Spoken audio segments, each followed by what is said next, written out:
I've been a trooper with the Highway Patrol in the great state of Texas for 12 years, and I can tell you, I've seen some things.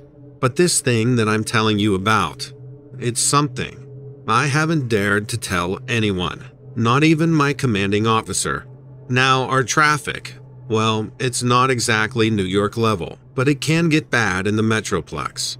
A lot of our highways are like arteries, leading out from the central heart of the major cities.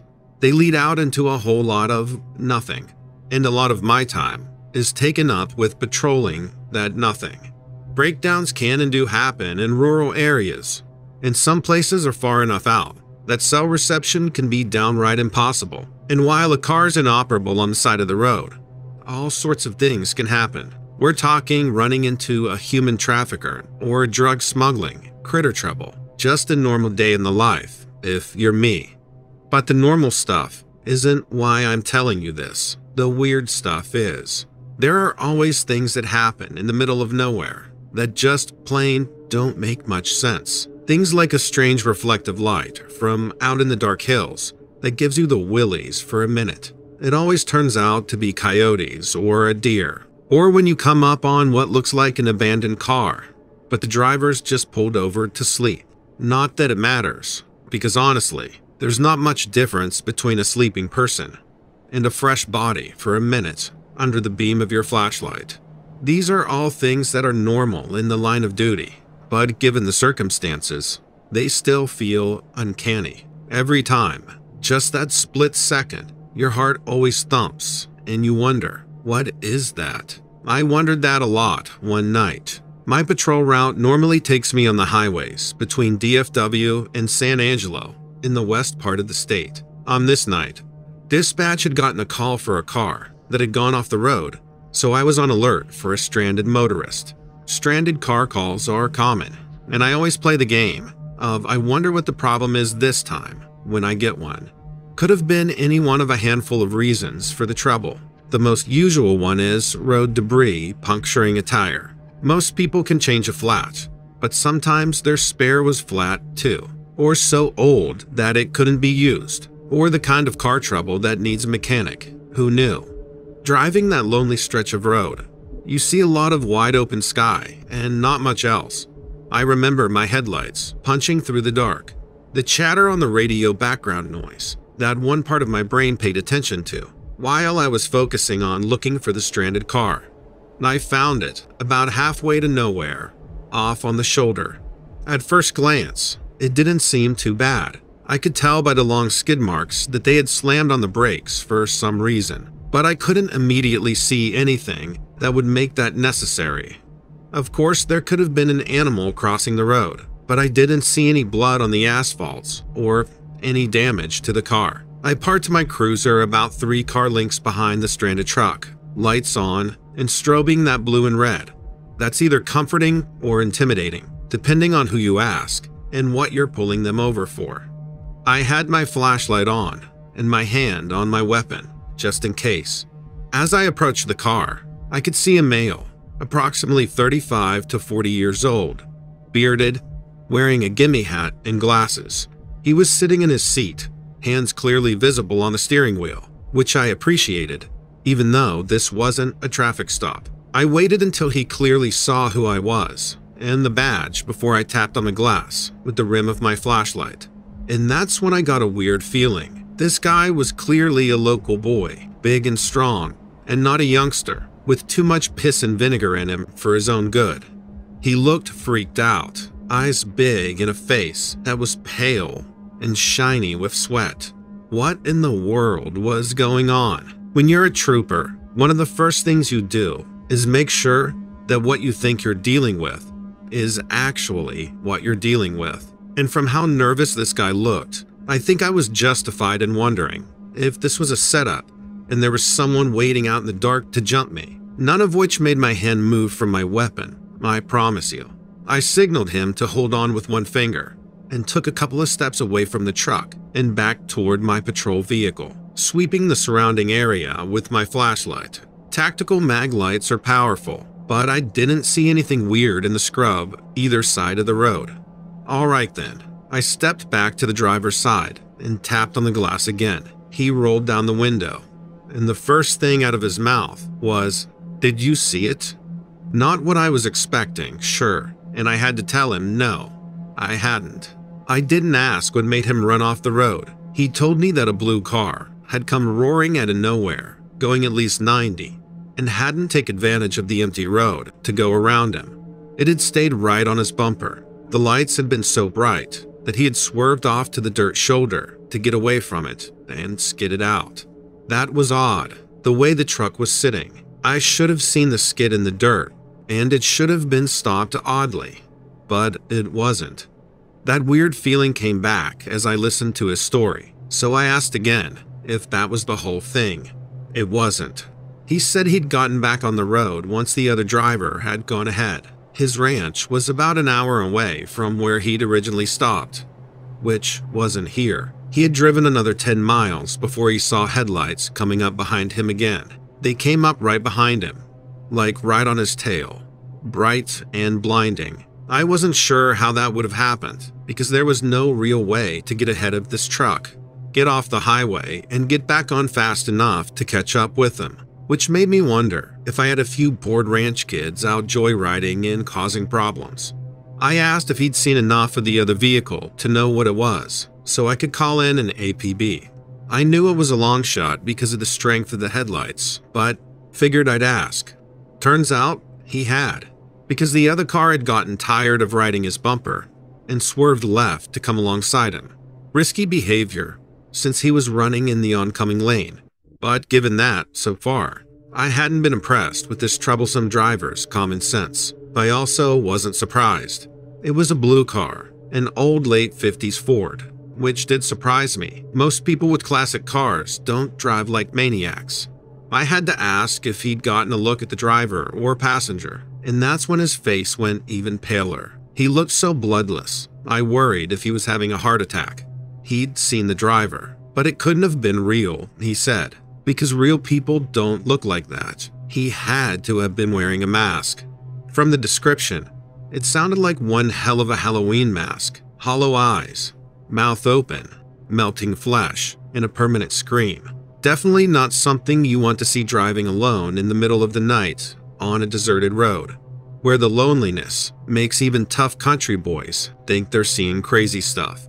I walked back to my cruiser to call in an APB on a late 50s blue Ford sedan and let them know that the driver had been apparently wearing a Halloween mask before I went back to the stalled truck to see what I could do to get it going again. One tire change later, which the driver clearly could have done on his own, but apparently hadn't want to get out of his truck to do it while he was alone, and he was on his way. I sat in my cruiser for another minute, letting dispatch know that the stranded motorist was no longer stranded. The night was quiet, and the only thing on the road besides me was a bobcat that decided to cross the road. I was honestly surprised to hear the roar of an engine from somewhere behind me. It was a full throttle sound, getting louder and louder fast. I knew I couldn't be as lucky as all that whoever was playing tricks on the highway in the middle of the night would be trying this with a Texas state trooper. But then that engine roared, turning into a blazing bright headlights, just like the stranded driver had said. The car, definitely a 1950s Ford Edsel sedan, rocketed past me fast enough that the air displacement rocked my vehicle. I flipped on my lights and siren, peeled out, getting back on the road, and gunned it after that car. It was going 90 if it was going anything, and I had to work to catch up. Fortunately, my headlights were bright enough to make out the license plate, so I called it in to ask for a plate run. It wasn't a modern plate, which isn't unusual with a classic car, but is weird if you want to be able to drive the thing legally. Most people pull over when there's a marked cop chasing them. Not this guy. He just kept going, never letting up from that dangerous speed. I was grateful for the empty highway and the open stretch of land around us. I didn't want to think of how this would end if I couldn't stop him. I must have chased him for another 10 miles before dispatch got back to me that nothing had come up on the plate. The only record they had was over 50 years old. I knew I'd been lucky so far that no one else was driving this late at night, but that wasn't a guarantee that I was going to stay lucky. I knew I had to end this pursuit. I gunned my engine and was able to catch up to the Edsel. This close, I could see that the car wasn't just powdered blue. The paint was rusting in some spots, and the rear window was cracked. The driver's side mirror was hanging loose. It was a miracle it didn't fly off and hit me smack in the windshield. I could see movement through that cracked rear window, but it was hard to tell because of all the dirt on it. I pulsed the siren again, just in case the driver really didn't get the message, and then pulled into the oncoming lane in order to get ahead of him. It's a risky move, but I didn't see how I could stop him otherwise. I couldn't hear the radio chatter over the roar of that land boat's engine, but I was able to pull up alongside him. The side of the car was in worse shape than the rear had been. There were more rust spots, big ones. How this car was being held together was beyond me. I managed to get ahead of him and let him run up to my bumper so I could start applying the brakes for the both of us. But he slowed down just enough to make getting around me possible, and then we were back at it. Me chasing him down this lonely stretch of West Texas road. There was only one thing I could think of to do. I pulled up alongside him and forced him off the road. That Edsel went bouncing into the scrub at the side of the road. This driver given me nothing but trouble, and I was half expecting him to peel out and start the chase all over again. But the car didn't move. I made sure I parked my vehicle a bit behind him. If he ran again, at least he wouldn't be able to run me over. I approached the car with my weapon drawn. My instincts were howling at me that something was way off. The night was quiet, except for the pinging of the engines as they cooled, but I was sweating. As I approached the car, I realized I hadn't really seen the extent of damage to this thing.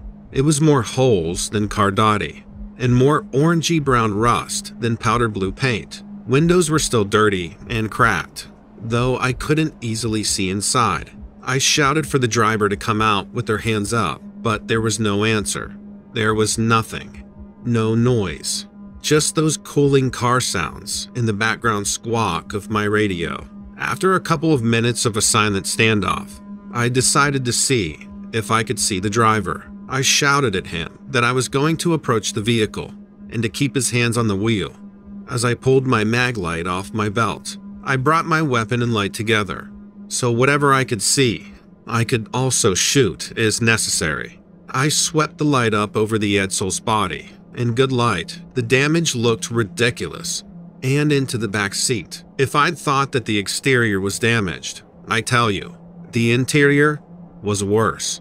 It was a charred mess. I moved the light to the driver's side window. I could see through to the passenger side, where there were white cracked leather seats and some weird scraps of cloth that looked like they were torn from somebody's grandmother's cardigan. I moved my light right to see if I could spot the driver. All of a sudden, there was a face pressed against the dirty glass, narrow-eyed and tanned the way ranchers are, with slicked back hair in a style that hasn't seen use in over 70 years.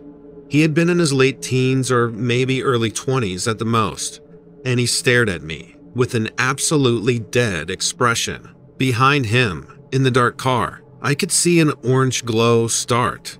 There was no sign of flame from the engine. I couldn't figure out where it was coming from, but God's honest truth, I wasn't much thinking about how logical this was. The flame grew from a glow to a bonfire in the space of 2 breaths. I shouted at the kid to get out of there, but he just stared at me through that filthy window. I saw the fire fill the car impossibly fast, saw his hair catch, and suddenly his mouth opened in what had to be a blood-curdling scream. Except there was no sound. When the flesh started melting off his face, I was the one screaming, scrambling back to my cruiser. I don't know what I was going to do. And it was still completely quiet. No feel of heat. No roar of flame. No screaming. No nothing. Just a silent Texas spring night and whatever was happening on the side of the highway to San Angelo. When I looked again, there was no sign of the 1950s powder blue Edsel. Just a big scorch mark in the dirt on the side of the road.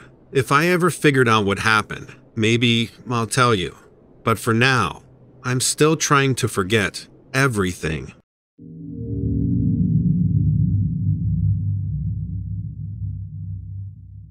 I was working on a building site near the Mexican border. We were developing an area of land that had been bought dirt cheap. It was going to be some communal housing, I think. I didn't pay that much attention, to be honest. I was just there to lay the foundations and get the frame up. Whatever they did with it after was their business. I know there were a few guys on the crew who grew up on the res that wouldn't touch the project, said the land was cursed. I knew one of the guys pretty well and tried asking him what the whole thing was about, but he wouldn't say. He warned me not to take the job, but I needed the money. But I knew he did too, and it must have been something serious to make him back out. I'm not superstitious in any sense of the word, but there was something about this whole situation that just seemed wrong. It started with little things you might not notice if you weren't paying close attention.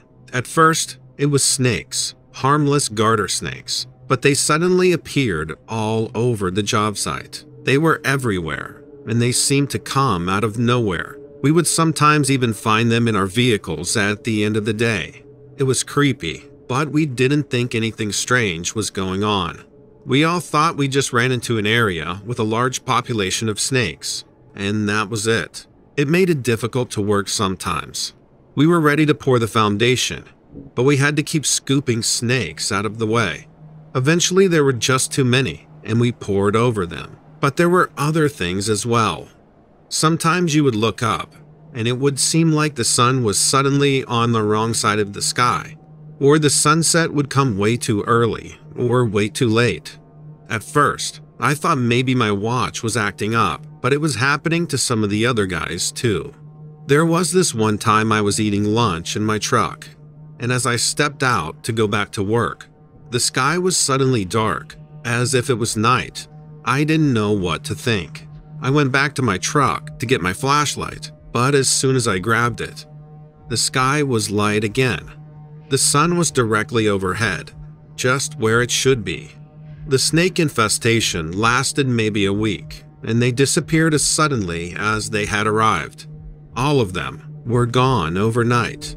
It was odd, but we were glad to have them gone.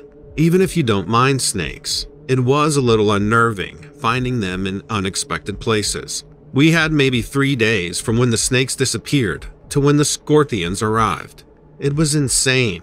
Like the snakes, they showed up out of nowhere. We were completely overrun by these things, and I can tell you, I'd rather deal with harmless snakes than scorpions.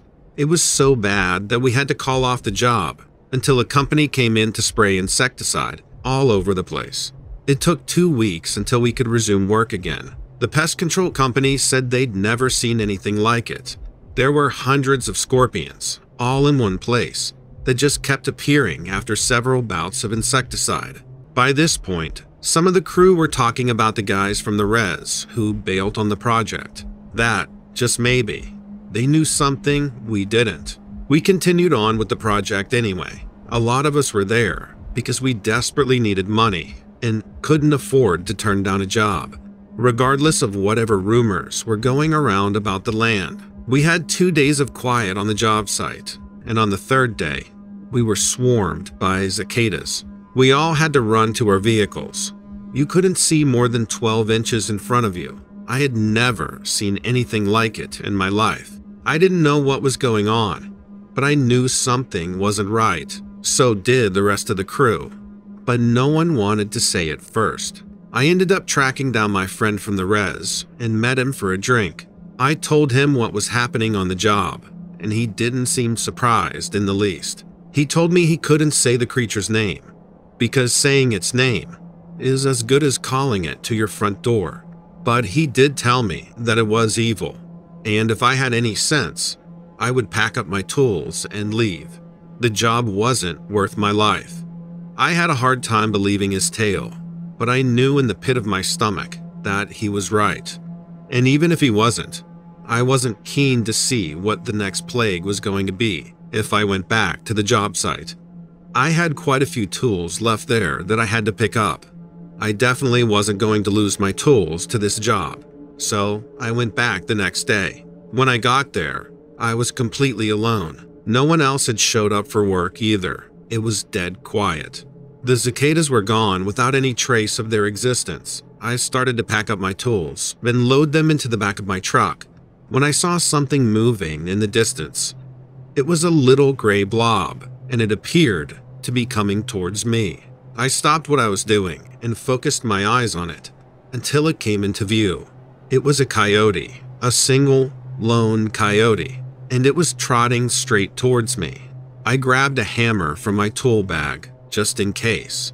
The coyote stopped about 20 yards in front of me and sat down. It just stared at me. I continued putting the rest of my tools in the truck, never taking my eyes off the coyote. Likewise, it never took its eyes off of me either. Its eyes looked more human than coyote eyes. I had seen enough coyotes in my life to know that there was something strange about this one, and I didn't really want to find out what it was. I finished loading up my tools. The coyote was still sitting there, staring at me, and as I was about to step up into my truck, it looked at me, threw its head back, and laughed. I don't know what that thing was, but it was no coyote. I drove out of there and never went back.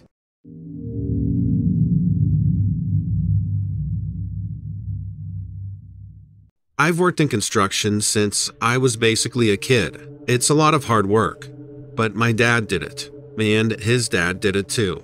I wouldn't be surprised if we had construction workers in our family through the colonization of this country.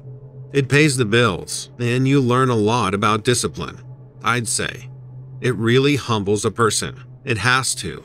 It's definitely not easy. I hope my kids get into it too, because I think they'd learn a lot when they come of age. I'd been doing construction for many, many years by the time we got the job to work at the Denver International Airport. I wasn't too interested about it at the time. I mean, I was happy to have a job, but I didn't think it would be as bizarre as it turned out to be. A lot of the time, we all minded our own business. We worked until it was time to go home, and that was it. There weren't any questions or speculating happening, because we were there to get things done. We were far too busy to let things linger upstairs for too long, so we started work. We were the ones laying concrete. We'd spend a lot of time on the ground, on all fours. We had our noses down into the pavement, literally, for hours at a time. So it really isn't something that we do, looking around, observing, noticing unusual things. But I think the reason it became apparent, well, to me and a few others at least, was because we had spent years there, underground, laying concrete. So you start to become more at ease in the environment. You start to notice things. I honestly think that this was the longest project I had worked on. It took forever, it felt like. Well, that was until my team was no longer contracted to do any more work. We usually don't see the people involved with leading the project unless something terrible happens, or if it's a really small company that we were hired by. The big wigs don't usually come around because they're busy dealing with other things. So maybe that's what caught our attention. Seeing a bunch of suits down in those tunnels. It just wasn't normal. You know what I mean? The first time I saw them, there were about 5 of them. Every single one of them had on a black suit and a white shirt underneath with a black tie. They all looked like they were wearing identical suits, literally. I really couldn't tell the difference between them, except a couple of them had darker hair than the rest. So anyway, I noticed them standing at the end of the tunnel, several yards away from where I'm kneeling. Mostly it was weird because they were whispering and pointing toward the direction we were working towards. I'm not sure what they were saying, but it made me feel a little weird. Like I said, they usually aren't too involved. But hey, maybe this group was. Maybe they liked being involved. Maybe they didn't have anything else to do. I guess it wasn't that weird at the time. But when they kept coming around, whispering behind us, we really weren't sure if they were chatting about the tunnel, or us, or the job we were doing, or all of the above. It makes you a little self-conscious, you know, not knowing what they are saying.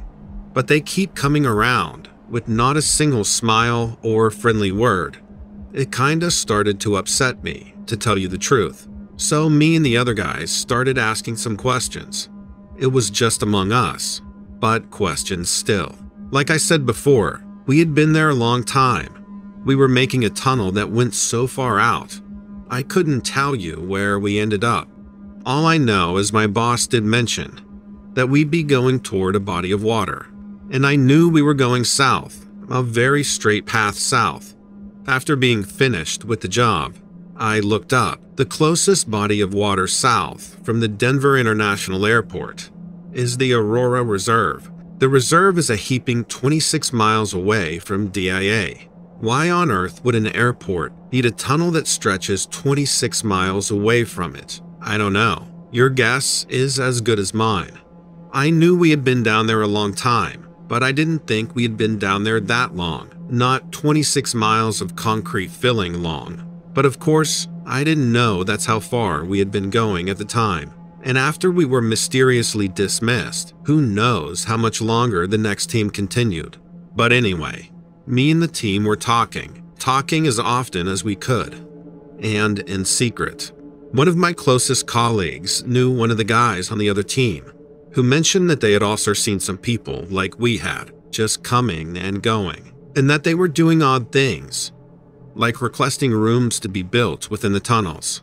Maybe the rooms were for storage. I really don't know. But I think it's weird to start asking to build more rooms than originally had been planned before construction began. At least, I had never experienced anything like it. Rumors had started circulating about strange equipment being brought in completed areas of the tunnel. I don't know what the equipment was. All I know is that the place started to feel more and more odd as time went on. And then, without warning, after talking amongst ourselves, we weren't needed to work anymore. I suspect that someone on our team was telling the higher-ups about our gossiping. Now, I know what you're thinking. I've heard it before. I'm not a disgruntled ex-employee. I'm not upset that we weren't working at the airport anymore.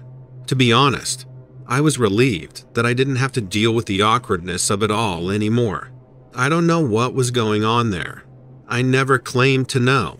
I just know what I had seen with my own eyes and felt in my own gut. And those things alone told me something strange was happening at the airport.